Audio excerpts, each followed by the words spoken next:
नमस्कार साथियों, मैं हूं पवन जांगिड और आपका अपने यूट्यूब चैनल पवन मैथ्स पर आपका बहुत बहुत स्वागत करता हूं।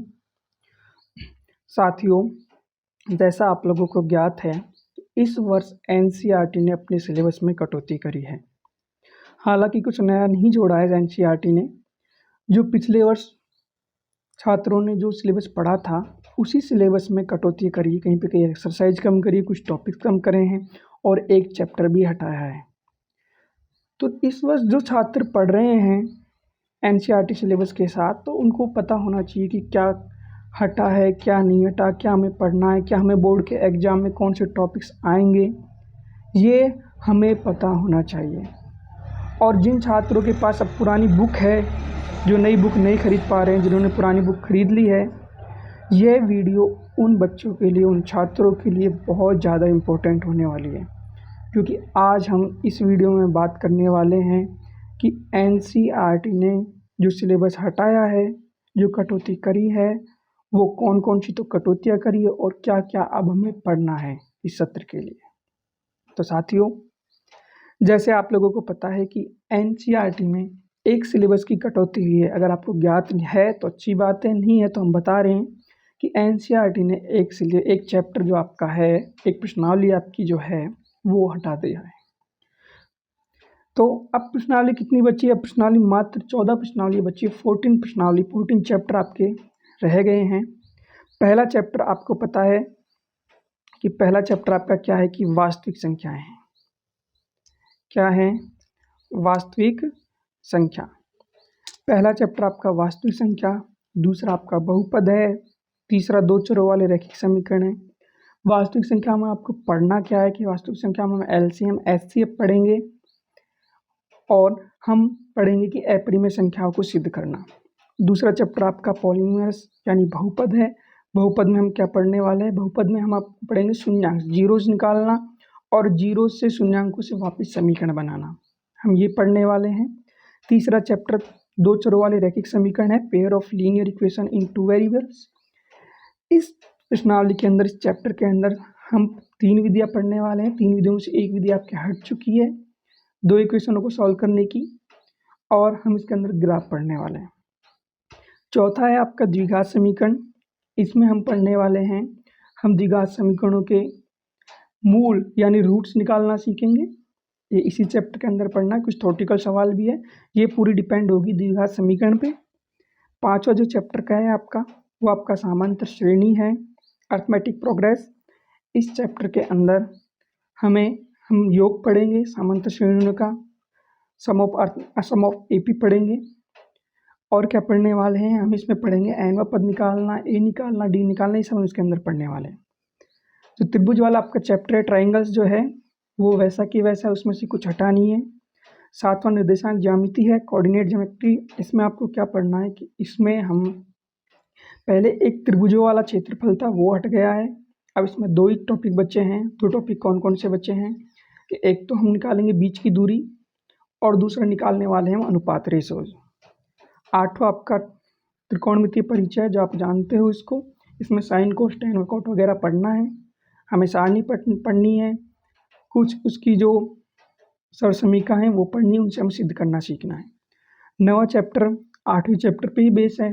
नवा चैप्टर, इसमें आपको त्रिभुजों के जो डायग्राम दिए जाएंगे, त्रिभुजों के बारे में आपको एक डायग्राम बताया जाएगा, उसमें आपको लंब, आधार, कर्ण ये निकालना है। 10वां चैप्टर आपका सर्कल है, वृत्त है। 11वां वृत्तों से संबंधित क्षेत्रफल है। 12वां पृष्ठीय क्षेत्रफल और आयतन है। और जो अपना 13वां जो अगला चैप्टर है अपना, अगला चैप्टर कौन कौन से हैं? अगला चैप्टर हमारा 13वां है, सांख्यिकी है। इसमें हम माध्य निकालना सीखेंगे और हम सीखेंगे बहुलक निकालना और एक माध्यक भी निकालेंगे। और 14वां चैप्टर अपना है प्रायिकता। अब बात आती है कि इनमें से हटा क्या क्या है। तो मैं आपके लिए बता दूं कि हमने जिस तरीके से सिलेबस बनाया है, आप ध्यान से देखें, गौर से देखें, आपको समझ आएगा कि जो न्यू बुक है इस टाइम, आपकी ओल्ड बुक में जो 1.2 और 1.3 है वो ही रही हैं, और जो इस वर्ष जो नई बुक में जो है वो 1.1 है, 1.2 है। जो इस वर्ष नई की जो न्यू बुक है आपको दिए दिख रहा होगा, लेफ्ट हैंड साइड में न्यू बुक है, राइट हैंड साइड में ओल्ड बुक लिखा हुआ है कि जो नई बुक है आपकी उसकी 1.1 और 1.2 ये दो ही हैं उसमें, तो वो आपको ओल्ड बुक में मिलने वाली है 1.2 और 1.3 प्रश्नावली के अंदर। यानी मेरे कहने का मतलब आप समझ पा रहे हैं कि जो 1.1 है वो ही 1.2 है। ये पुरानी बुक में आपको ओल्ड बुक में 1.2 मिलेगी, जो इस वर्ष नई बुक में 1.1 है, यानी आपकी पुरानी बुक की 1.1 हट चुकी है। ठीक है, और जो आपकी प्रश्नावली 1.2 है वो उसकी जगह इसकी प्रश्नावली 1.3 है, बाकी 1.3 के बाद 1.4 1.5 जो भी है वो हट चुकी है। और अब हम बात करें दूसरे चैप्टर में, तो दूसरा चैप्टर जो तो है उसमें से कुछ कम नहीं हुआ है। जो 2.1 नई बुक में है वही 2.1 पुरानी बुक में मिलेगी, और जो नई बुक में 2.2 है वही 2.2 पुरानी बुक में आपको मिलने वाली है। अगर हम बात करें प्रश्नावली 3 की, चैप्टर 3 की, तो आपको चैप्टर 3 में आपको बता दें कि जो इस वर्ष 3.1 जो है वो पुरानी बुक में 3.2 3.3 और 3.4 आपको क्रम से दी हुई है कि जो 3.1 नई बुक में है, तो पुरानी बुक में आपको 3.1 की जगह 3.2 पढ़नी है, इसमें 3.2 है तो 3.2 की जगह 3.3 पढ़नी है, और नई बुक में जो 3.3 है उसकी जगह 3.4 आपको पढ़नी है। यहाँ से आपकी 3.1 और 3.5 आपकी हट चुकी है। ठीक है, समझ पा रहे हैं सिलेबस को। इसी के साथ अगला जो चैप्टर है चौथा, जो आपका चौथा चैप्टर है, चौथे चैप्टर में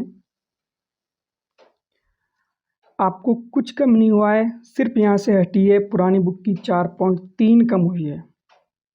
यानी जो नई बुक में 4.1 है वही पुरानी बुक में 4.1 मिलेगी आपको, जो नई बुक में 4.2 है पुरानी बुक में भी 4.2 वही मिलेगी, लेकिन जो नई बुक में आप 4.3 जो पढ़ने वाले हैं वो पुरानी बुक की 4.3 ना होकर अपन 4.4 को पढ़ेंगे, यानी कि इसमें से 4.3 हट चुकी है।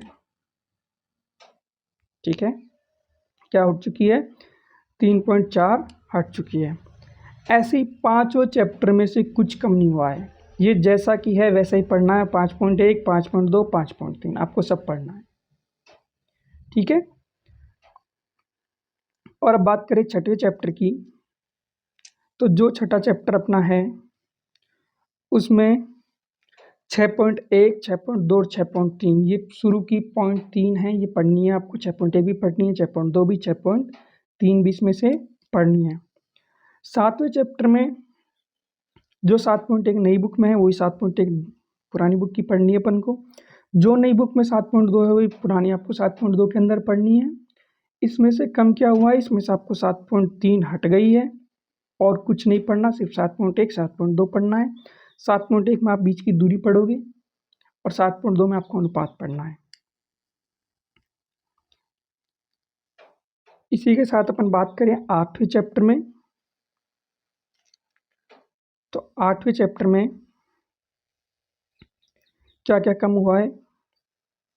तो 8वें चैप्टर में साथियों जो आपके नई बुक में 8.1 है, 8.2 है, 8.3 है, वो पुरानी बुक में आपको 8.1 8.2 और 8.4 ही मिलने वाली है।